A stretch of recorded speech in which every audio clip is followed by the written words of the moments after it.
You know, in moments like these, there's really only one thing you can do to kind of get your anger out, you know. And of course, it's flipping a table, so we're going to do this. Here we go. We're going to flip this table right here. Prepare yourselves. Sucker blue. I don't want to overreact. What was that? This is going to be a good year. Not this game. The best game ever.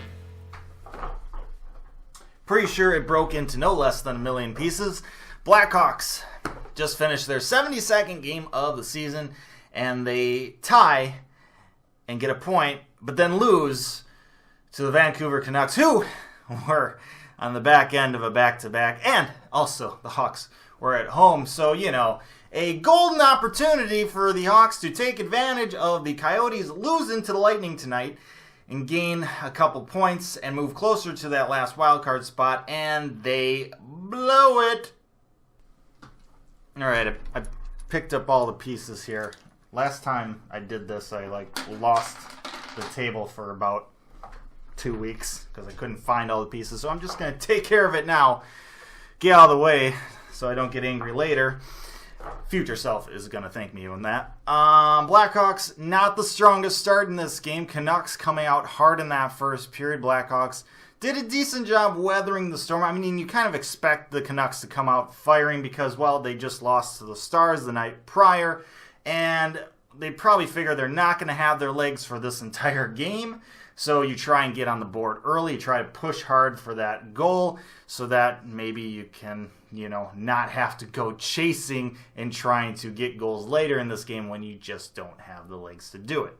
In the end, it would be a pretty even first period in terms of shot totals. Both goaltenders had to make some spectacular saves in that first period, but the Blackhawks would end up finding the scoreboard first. They would get a power play late in the first period, and for a power play that hasn't scored in its last 7 games, hasn't scored in its last 16 tries, they finally break through here with a little bit of puck luck. Patrick Kane kind of a pass to Jonathan Toews' stick in the slot area. He redirects off a defenseman's skate on the Canucks and goes 5-hole past the goalie and in. Hawks take a 1-0 lead into the second period. And it was the second period where things broke down for the Hawks, especially early on. Terrible penalty for Marcus Kruger to take there, putting the Canucks on the power play, giving them some life when they still have legs coming right out of the break. And the Canucks would, well, take advantage of the league's worst penalty kill unit. Like 5 seconds into the power play, shot from the point, redirected off Cuckoo's stick, and in past Crawford. It's a tie game, not even a minute into the second period. The Canucks would use that goal as momentum. They'd basically control play for the entirety of the second period. The Hawks only had 4 shots that period. Canucks out shooting them 11-4. But 6.5 minutes into the period, Blackhawks actually had a really good opportunity. Fourth line had some really good shifts out there. Kunitz, great shot, but Demko just an even better save. And we go back the other way. Canucks with the puck, and a shot goes on Crawford. Kunitz doesn't do a good enough job picking up Granlund coming straight off the bench. Rebound comes right to Granlund, and he pots it home. And Canucks now up 2-1. Canucks did a really good job in this game, taking away time and space for Patrick Kane. He didn't really have a whole lot out there in this game. Hawks, just through 40 minutes, outskated, outworked. Like, you cannot get outskated in a game like this. You cannot get outworked in a game like this. In a game where the other team is on the back end of a back-to-back, that's just inexcusable. It's inexcusable for 40 minutes in this game. The Hawks and the Canucks are evenly matched teams. It's not like the Canucks are superior, like Tampa Bay Lightning type of team. Like, it's not like they can just come out here and you know, put on a bad performance and still win. This is the Canucks we're talking about, a team that's below the Hawks in the standings. They got a lot of talent, but they're not there yet as a team to really be, you know, a contender. Similar to the Hawks. This just can't happen. You cannot have this happen through 40 minutes of the game. And now I somehow find myself feeling similar thoughts to, I'm sure, a lot of Leafs fans felt with the game the other day. Actually kind of get how they go crazy now. Ooh. Now the Hawks would finally come out to play in the third period and get their legs under them, start controlling play a little bit, start actually making some better passes, because things were a struggle in the first 40 minutes. Unfortunately for the Hawks, Demko was playing extremely well.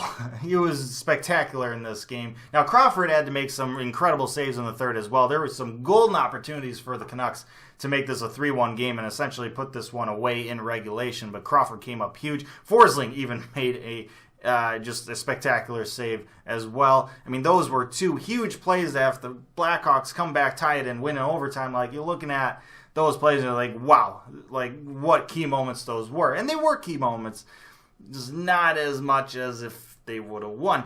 Now, the Hawks, they're pressing, but they're not getting the puck in the back of the net. This game is still 2-1 in favor of the Canucks, and we're getting later in this third period, and things are getting a bit stressful.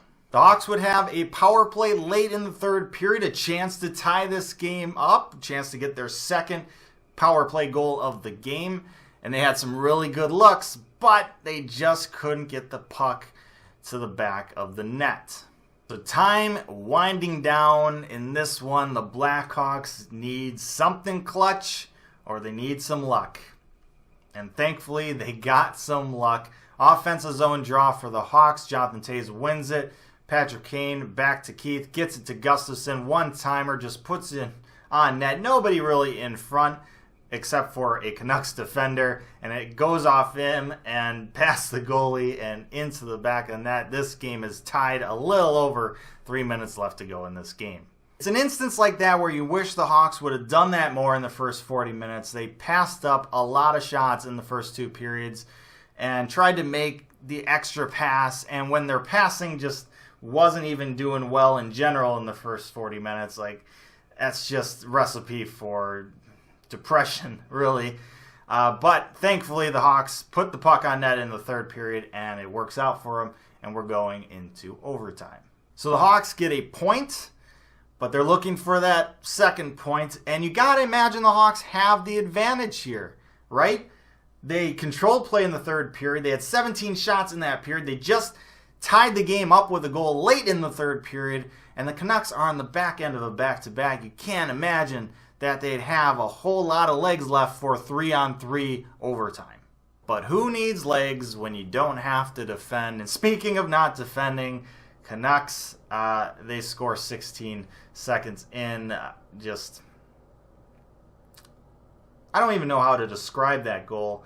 I don't want to say fluky, but it was definitely not really pretty. It was definitely sloppy. It was an ugly goal. And 16 seconds in, that's not exciting. That's not what 3-on-3 overtime is about. Like, that was anticlimactic. Like, I would rather have had a shootout in this game than that overtime. You can get on me all you want about what I just said there. I would rather have a shootout in this game than what we got in overtime here. I'd rather see Patrick Kane with stick handling skills. I'd rather see Elias Pettersson, sorry, he's a rookie, I'll get it some year. I'd rather see him do a Forsberg move around Crawford. I'd rather see that type of excitement than what we saw in this overtime. Because this wasn't exciting. That was a crapshoot. Like, I didn't know what you're saying. You're saying, oh, Clay, if the Hawks would have won in overtime, you wouldn't be saying that. Bull crap. I would be happier because we won and got the second point, but, like, I wouldn't have wanted that. That's...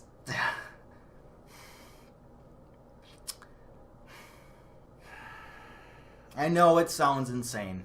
I know, I get it. I understand what the words are that are coming out of my mouth. I get how they sound.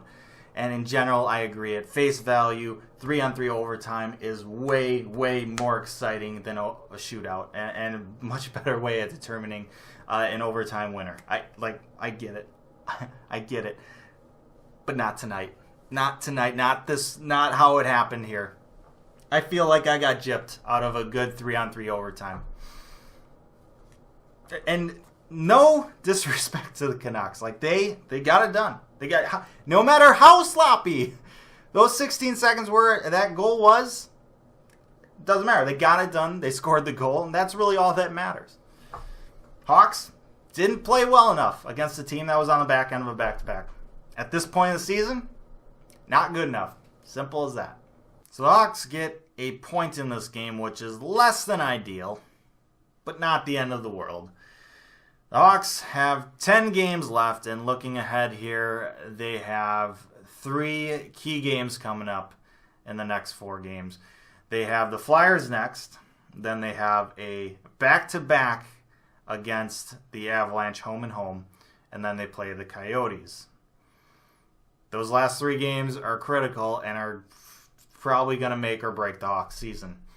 However, the Hawks cannot look past the Flyers and onto those 3 games. They do not have the ability to look past the Flyers.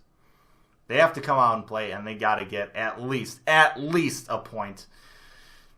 And that's a stretch. They pretty much have to win that game. Otherwise, this season is going to be over before we even get to those critical 3 games. So I think that's it. I think that's all I really care to say about this game.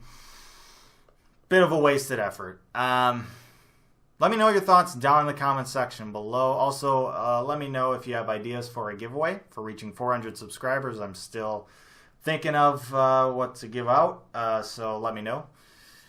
But hope you enjoyed this episode of Hawks Recap. Thank you so much for watching. Like, share, and subscribe. I appreciate that as always. But most importantly, stay safe, make good decisions, and I'll see you next time.